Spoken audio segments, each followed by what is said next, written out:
बिस्मिल्लाहिर्रहमानिर्रहीम अस्सलाम वालेकुम वरहमतुल्लाहि वबरकातुहू। कैसे हैं आप सब? उम्मीद करता हूँ कि आप सब खैर आफियत से होंगे। अल्लाह पाक आपके कारोबार माल जान में बरकत अता फरमाए। मैं हूं सैम व्लॉगर। आज फिर एक नई वीडियो के साथ आपकी खिदमत में हाजिर हूँ। आज की वीडियो बहुत इंटरेस्टिंग होने वाली है और आज की वीडियो में बहुत ज़्यादा सबक आमेज़ है आपके लिए और मेरे लिए। और इस जो सबक है इससे हम बहुत कोसों मील दूर हैं, तो हमें कोशिश करनी चाहिए कि हम आज जिस वीडियो के पे बात करने वाले हैं उसे हमें अपनाना चाहिए और हमें उस पर अमल करने की अल्लाह ताला तौफीक दे। और जैसे कि मैंने अपनी पिछली वीडियो में भी आपसे ये अर्ज़ की थी कि अगर मेरी वीडियो में कोई भी आपको कमी पेशी नज़र आती है तो आप प्लीज़ कमेंट्स बॉक्स में अपनी कीमती राय का इजहार कर दिया करें, ताकि मैं अपनी आने वाली वीडियो में उसको बेहतर से बेहतर बना सकूं और उसके मेरे पर जो भी मेरी गलती खुताई है उसे मैं दुरुस्त कर सकूं।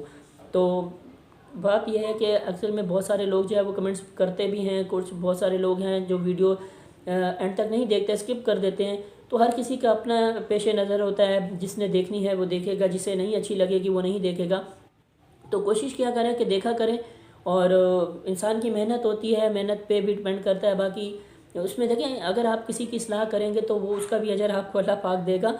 कि अगर मेरी कोई वीडियो में कमी पेशी नज़र आती है तो ज़रूर मुझे बताया करें। मैं इस चीज़ से बुरा नहीं मानूंगा, क्योंकि ये बुरा मानने की बात ही नहीं है, क्योंकि जब तक आप मुझे बताएंगे नहीं तो मैं अपनी इस्लाह कैसे कर पाऊँगा। ये मैं अक्सर अपनी वीडियो में आपसे ये अल्फाज बार बार दोहराता हूँ कि जब तक आप किसी की इस्लाह नहीं करेंगे तो वो कैसे उस चीज़ को सुधारेगा, नहीं सुधार पाता। क्योंकि सुधारेगा तभी ना जब आप उसे बताएंगे। अगर वो गलत ही बोलता रहेगा और आप उस सुनते रहेंगे तो फिर आपको पता भी है कि वो गलत बात है और उसकी इसलिए ये गलती है, उसने ये यहाँ पर गलत किया है, यहाँ पर ये गलत बात बोली है या जो भी है, और आप उसे नहीं टोकेंगे, आप उसे नहीं बताएंगे तो वो उसी चीज़ पे कॉन्सनट्रेट हो जाएगा और वो वही बात करता रहेगा, लेकिन उसकी इस्लाह तो नहीं हो पाएगी ना। तो आप और हमें ये कोशिश करनी चाहिए कि अगर कहीं पे कोई बात आपको लगे या हमें बुरी लगे तो हमें इस्लाह कर देनी सबसे ज़्यादा बेहतर है, बजाय इसके कि हम उस पर खामोश हो जाएं, ज़बान पे चुप लग जाए। ऐसा नहीं करना चाहिए। बस इस्लाह करना सीखें ताकि हम भी सीखें, दोनों सीखें। इस्लाह करना एक सिर्फ मुझ पर या आप पर फ़र्ज़ नहीं, सब पर है कि सब एक दूसरे की इस्लाह करेंगे तभी हम ये चल सकते हैं और तभी एक दूसरे का ख्याल भी कर सकते हैं। तो खुदारा कोशिश किया करें कि एक दूसरे का ख्याल करें, एक दूसरे के लिए अच्छा सोचा करें। तो अच्छा सोचेंगे तो आगे अच्छा पाएंगे। तो आइए चलते हैं, हम वीडियो का आगाज़ करते हैं। एक जंगल में कुछ शेर रहते थे। उनमें से दो शेर, एक जवान था और एक बूढ़ा था। इन दोनों में बहुत गहरी दोस्ती थी। तो ये दोनों आपस में एक दूसरे का बड़ा ख्याल रखते थे, एक दूसरे के दुख दर्द में शरीक होते थे।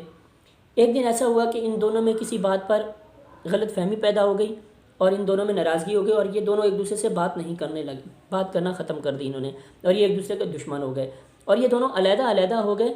और जब ये दोनों अलहदा हुए तो बूढ़ा शेर एक कोने में बैठा था, तो अचानक क्या देखता है कि 20-25 कुत्तों का जो झुंड है वो एकदम से अचानक आकर उस पर लपका और उसे ज़ख्मी करने लगे, उसे काटने शुरू कर दिया। और बूढ़ा शेर जो है धाड़ने लगा, चीखने लगा, चिल्लाने लगा, मदद के लिए बुलाने लगा।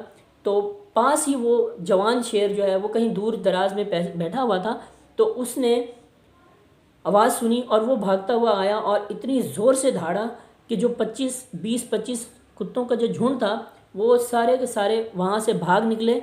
और फिर ये धाड़ने के बाद जवान शेर जो है ये भी जाने लगा। जब ये जाने लगा तो पास ही एक और शेर था, उसने कहा कि उसने इस शेर से कहा कि आप दोनों में तो इख्तलाफात थे, रंजिशें थी, तो फिर भी आपने इसकी जान बचाई, आखिर क्यों? तो फिर जवान शेर ने उस शेर से कहा कि नाराज़गियाँ भले ही क्यों ना हो, लेकिन समाज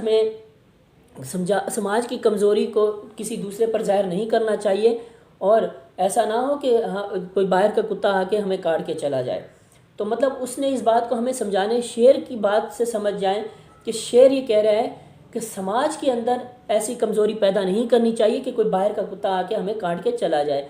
तो कहने का मकसद ये है कि आप और हमें भी ये कोशिश करनी चाहिए कि अगर हमारे अपनों में हमें किसी को तकलीफ़ होती है तो हमने एक दूसरे के दुख दर्द में शरीक होना चाहिए और हमें उनकी मदद के लिए जाना चाहिए।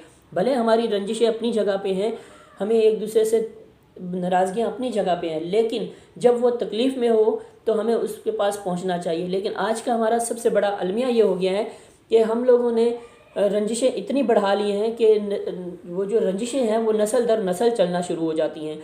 यानी कि अगर माँ बाप के एक दूसरे कज़नों से रंजिशें थी, तो फिर वो औलाद और उसके जो दूसरे की औलाद है, जो यानी कि चाचों की औलाद है, आपस में फूफियों की औलाद है, इनके अगर किसी की भी आपस में रंजिशें हैं तो वो रंजिशें मुंतकिल होती चली जा रही हैं। बजाय इसकी कि इन चीज़ों को ख़त्म करें, हम क्योंकि आप और हम पढ़े लिखे लोग हैं, ये बातें हमें समझनी चाहिए कि ज़्यादा देर रंजिशें अच्छी नहीं होती और इंसान को है नाराज़गी को ख़त्म कर देना चाहिए, क्योंकि इंसान की ज़िंदगी चंद लम्हों की होती है, न जाने फिर बाद में माफ़ी तलाफ़ी का वक्त मिले ना मिले। तो कोशिश करें कि जब किसी पर मुसीबत आए तो उसकी मुसीबत में सबसे पहले आप खड़े हो, ना कि कोई तीसरा बंदा बाहर का खड़ा हो। और हमारे यहाँ आजकल सबसे बड़ा अलमिया ही यही है कि हम जब आपस में हमारे कोई इख्तलाफात हो जाते हैं तो फिर बाद में तीसरा बंदा जो वो सबसे पहले वो आकर हमारे बीच में और ज़्यादा फूट डाल देता है, बहुत सारे इख्तलाफात और पैदा कर देता है, जिसकी वजह से हम उस वक़्त अंधे हो चुके होते हैं दुश्मनी में और रंजिशों में, तो हमें कुछ समझ में नहीं आता। लेकिन समझ में हमें तब आता है जब वो तीसरा बंदा जो बाहर का बंदा है वो हमारे पर जुल्म सितम ढाने के बाद वो एकदम से गायब हो जाता है और फिर हम समझते हैं। तो उस वक़्त वो एक मिसाल है बड़े बुज़ुर्गों की कि अब पछतावे क्या होते हैं जब चिड़िया चुग गई खेत। तो उस वक़्त हम पता नहीं इस दुनिया में होते हैं या नहीं होते, और हम जब हमारा बिल्कुल तबाह बर्बादी की तरफ पहुंच चुके होते हैं और फिर हमें समझ में आता है कि यार हमें तीसरा बंदा जो है उसने हमें बड़ा नुकसान पहुंचाया है, और फिर बाद में हमारे पास पछतावे के सिवा और कुछ नहीं बचता। तो कोशिश किया करें, प्लीज़ प्लीज़ कोशिश किया करें कि एक दूसरे से रंजिशों को जल्द से जल्द ख़त्म किया करें, प्यार मोहब्बत में रहा करें। लड़ाई झगड़े हर जगह पे होते हैं, लेकिन उन लड़ाई झगड़ों को इतना तूल ना दिया करें कि फिर वक्त ही ना मिले एक दूसरे से सुलह करने का। तो इसी दुनिया में कोशिश करें कि सुलह कर लिया करें और अपने जीते जी कर लिया करें, क्योंकि जो रंजिशें हैं वो दिल से माफ़ कर दिया करें, क्योंकि ये दो दिलों में अदावतें और नफ़रतें लेकर इंसान इस दुनिया से चला जाता है। तो अल्लाह पाक से भी हमें उस चीज़ की बहुत ज़्यादा डर लगता है कि हमारी पत्नी बख्शिश होगी कि नहीं होगी, कि हमारे दिलों में इतने नफ़रतों के अंबार होते हैं, हम एक दूसरे के लिए दिल में पता नहीं क्या क्या बुग़्ज़ लेकर हम इस दुनिया से चले जाते हैं। तो खुदारा कोशिश किया करें कि अपनी ज़िंदगी में अपने जीते जी ही एक दूसरे को माफ़ कर दिया करें, एक दूसरे के दुख दर्द में शरीक हो जाया करें और उनका हाल बांट लिया करें। तो आज का हमारा टॉपिक ये था। वीडियो अच्छे लगे तो शेयर कीजिए, फॉलो कीजिए, सब्सक्राइब कीजिए, लाइक कीजिए। मुझे इजाज़त दीजिए। अल्लाह ताला आपको अपने हिफ्ज़-ओ-अमान में रखे। मिलते हैं फिर अगली नई वीडियो के साथ इंशाअल्लाह ताला। वालेकुम सलाम।